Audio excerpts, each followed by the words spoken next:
What's up, YouTube? I'm Guy, and thanks for tuning in today. I just wanted to do a little bit of a rambling video, I guess, for the end of the year and leading into the holidays and whatnot. It is, of course, Christmas Eve, December 24th, and first things first, I did want to say Merry Christmas and Happy Holidays to all of you guys, everybody that subscribes to the channel, everybody that checks out my videos every week, sometimes multiple times a week. I really appreciate you guys, and I hope that you have a great new year. With that said, first question I want to ask you guys is, what watches, or maybe just watch, do you guys hope shows up underneath your Christmas tree this year? For me, I really only hinted at one thing that I was kind of interested in this year to my wife, and hopefully she gets it for me, but if not, I'll probably pick it up after the new year anyway. That is the Casio GWM 5610. If you know anything about me and you've been following my channel for a while, you know that my DW5600, my square G-Shock, is one of my favorite watches. It's probably one of my cheapest watches, but I absolutely love it. I wear it all the time, and I had been thinking about it. I sort of decided I'd like to quote-unquote upgrade to the 5610 or the GWM 5610. It's more or less the same watch. It has the same form factor, size, and the majority of the same functionality with a couple of exceptions. It has, of course, solar charging, so you don't have to worry about batteries anymore. And it has the multi-band atomic timekeeping and syncing functionality, which I think would be really great. It would be really helpful to have that. Keeping that watch as a reference watch for all of my other watches, being 100% accurate. I'd really enjoy that. So hopefully that watch finds its way underneath the Christmas tree or in my stocking this year. So, you know, that's what I'm hoping for. What about you guys, though? What, if anything, have you asked your significant others, your family, friends, whatever, or maybe for yourself, what are you hoping for Christmas this year? Let me know down in the comments. The next thing I wanted to discuss was an email that was sent to me from a viewer the other day. I replied to the email to him directly already, but I thought, maybe I'll throw this in to this little Christmas rambling video since it's not a very big, long question. And, I don't really know how to answer it. So I'm hoping maybe some of you guys have some opinions that you'll share down in the comments. But here's the email question that was sent to me. First, I would like to say I just subscribed to your YouTube page and I find it very informative about the current watch market. Thank you. My question is this. I have seen a lot of these Kickstarter watches recently, and I'd like to know if this is going to be a new trend in lieu of purchasing a luxury, or not even luxury, watch from an AD, or is this just a fad? Thank you in advance, Chris. Quick, simple little email with kind of a complicated question. When I replied to Chris, more or less I told him, I don't know. I don't really follow the Kickstarter scene very much, crowdsourced funding in general. There's a lot of projects on those types of websites, be it Kickstarter, Indiegogo. I'm sure there's others that I'm not even aware of. Probably, covering topics or products that I would really be interested in, like gaming. I'm kind of into gaming. I know there's a lot of that on there, and of course there's a lot of watch stuff on there after taking a little bit of a look at it, having gotten this email question from Chris. But yeah, the short answer is I don't really know. I guess I could speculate. Do I think, as he put it, in the future, is this going to be a new trend in lieu of purchasing a watch from an AD? I don't think so, at least not in the near term, and that's what I told him in the email. I don't really see anything as I go scrolling through all of the projects on Kickstarter in the watch section that really jump out to me.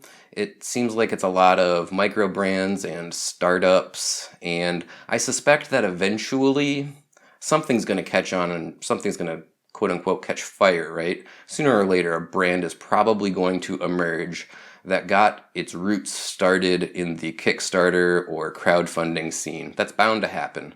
But I don't expect it to be the norm anytime in the near future, and if it happens at all, honestly, I'd be a little bit surprised. Now, what I think might maybe be cool, possibly interesting, is if established brands started using crowdfunding like Kickstarter in order to determine whether or not a new product line that they're considering coming out with will gain traction.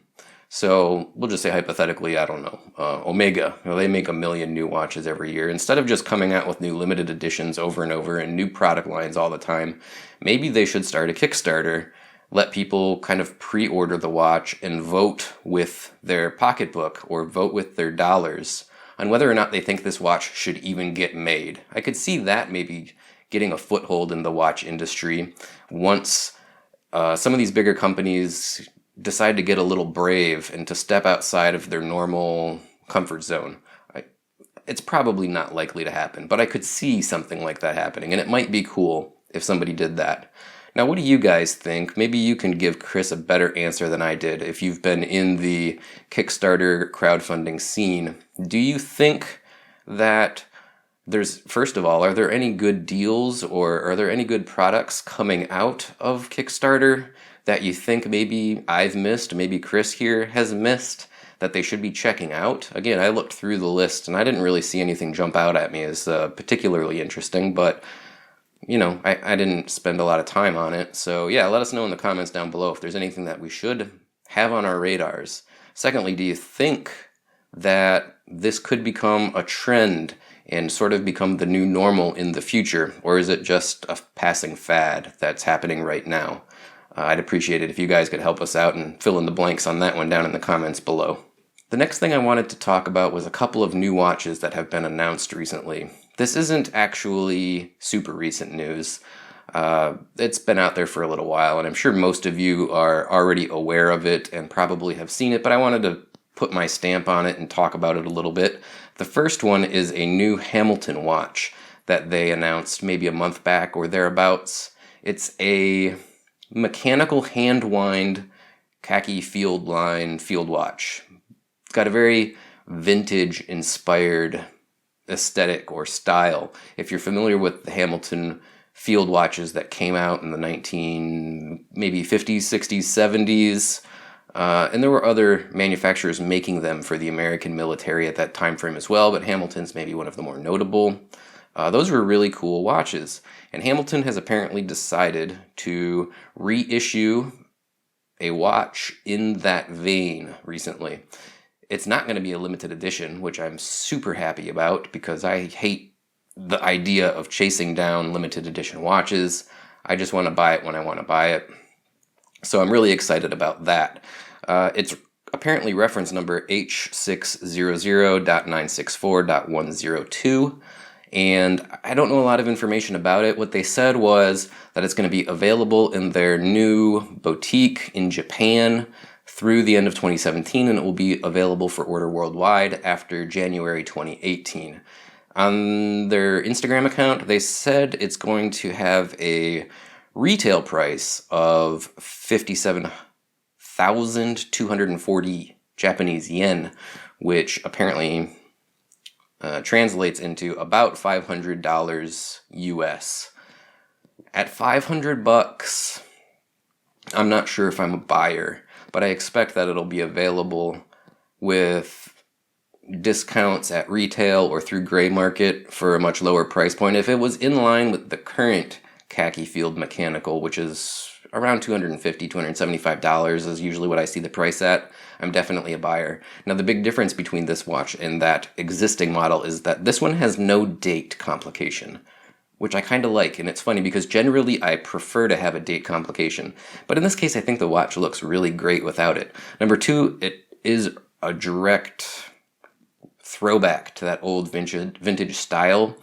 And the dial layout, the markers, the Arabic numerals, everything looks very vintage. The only downside with that, in my opinion, is it looks like they're applying a faux patina vintage lume. It's kind of like this orangey, off-white cream color to make it appear, though, as if it's aged over time. I'm not a big fan of faux patinas. I don't really like when watches have a fake finish that makes it look aged. That's just me. In this case, though, I would probably overlook it if the price was right because I think it's a really handsome watch and I'm looking forward to that.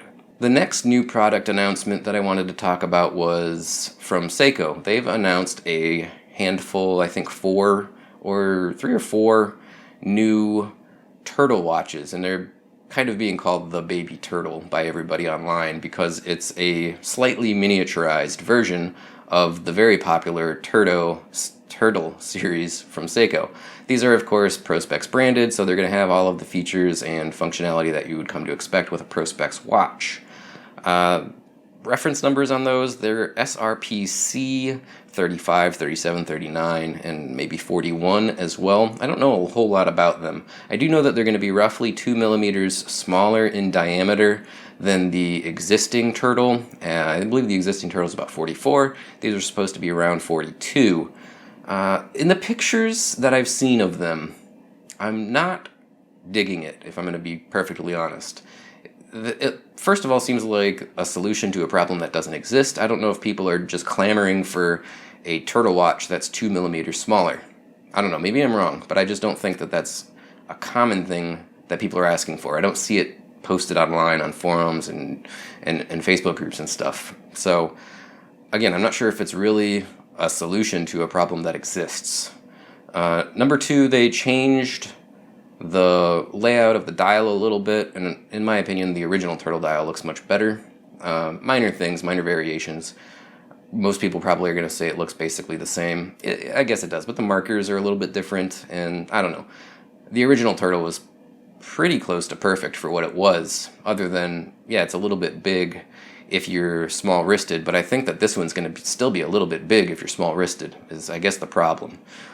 So, you know, the next thing I have to ask Seiko is, why not just give the SKX the Prospex treatment?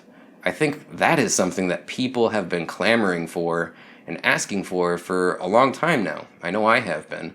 Update the SKX, put a 4R series movement in it, maybe improve the dial slightly with applied markers or, you know, something to that effect. Just give it a little bit of a dressed up dial. Don't go crazy, don't change the overall look and feel, but you could improve it slightly. Of course, a better bracelet is something that people are going to ask for, and I probably could agree with that. At a minimum, solid end links and maybe a slightly more substantial bracelet, but keep it a Jubilee bracelet.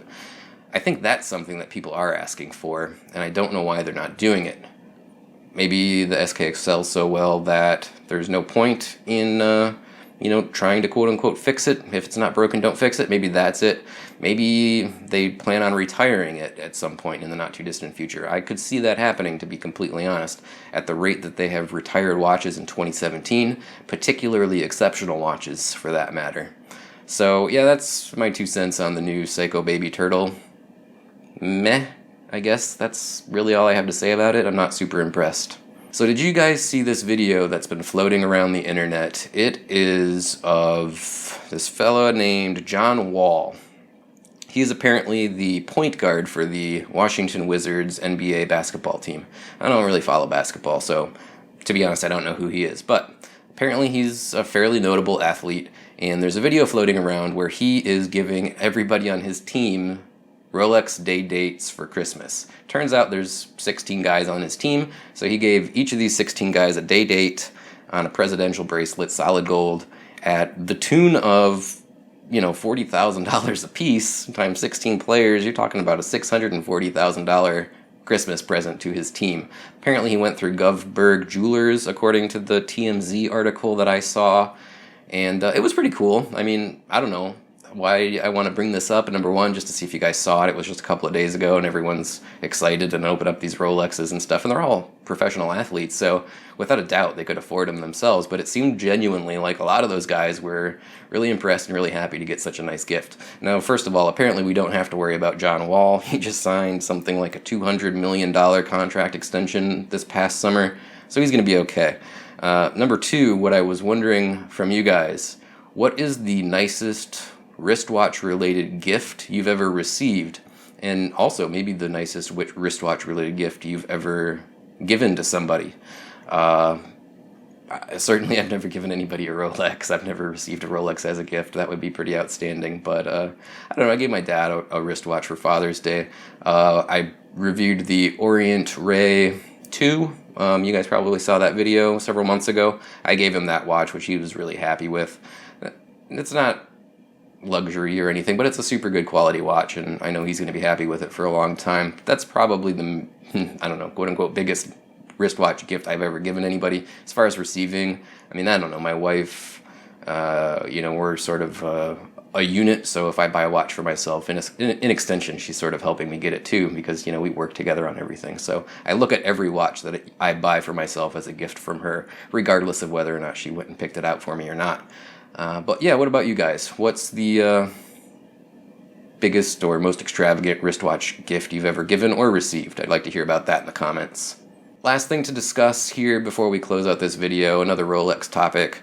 Stainless steel sports model shortages. If you guys frequent the Rolex forums, or probably just about any watch related forums or Facebook group or message board on the internet in the last 2 to 3 months, probably 1 to 2 months, somewhere in that ballpark, I'm sure you've heard about and seen people complaining that there's a huge shortage of Rolex stainless steel sports models right now at the last half of 2017. So I wonder, what is the reason for that? I've seen wild, just crazy conspiracy theory style explanations that people have come up with. People are saying, oh, Rolex is trying to dry up the gray market so that they can get everything back coming from authorized dealer channels and supply chains.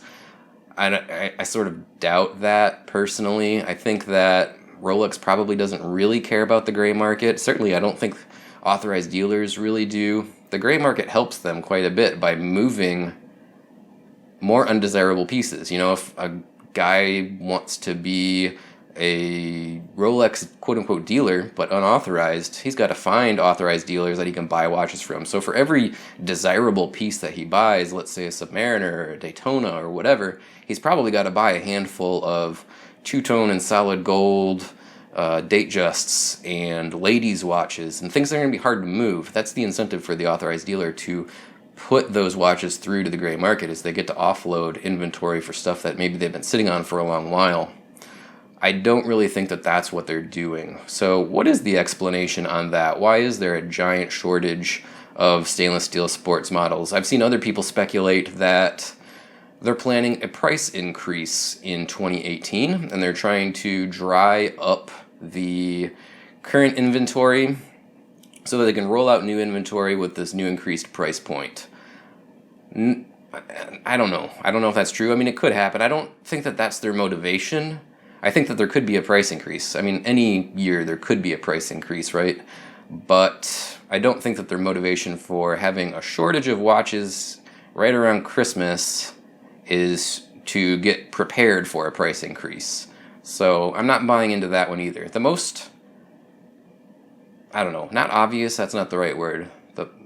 The best explanation that I've seen anybody come up with so far is just simply that their demand exceeded their expectations. Apparently, if this is true, Rolex decides maybe a year or multiple years out in advance what their production cycle is going to be like.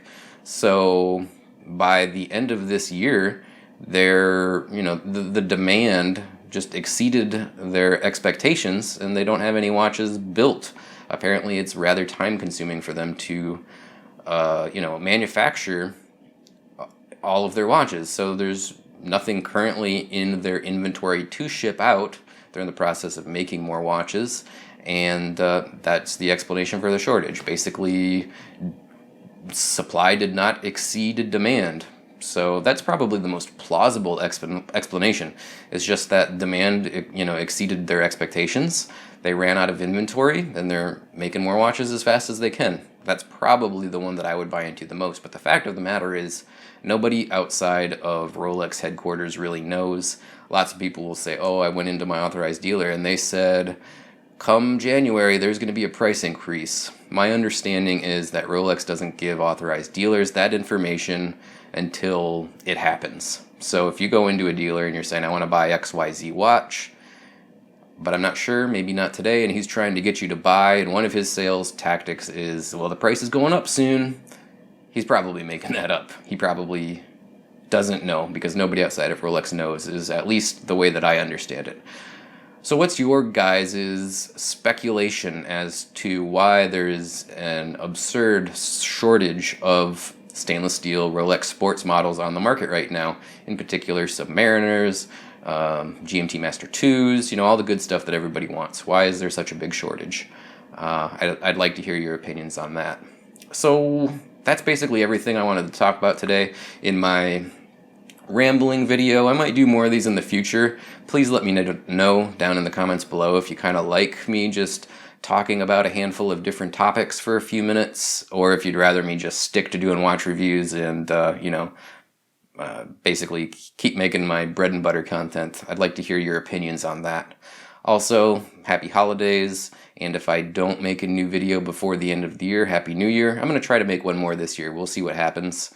But yeah, I appreciate you tuning in. Please like and subscribe. As always, check out the description in the notes section of this video for ways that you can help support the channel. Anything and everything you guys do, from helping me with just watching these videos all the way up to becoming Patreon members, using my Amazon associate or affiliate links, and sending me donations, means the world to me. I appreciate it very, very much.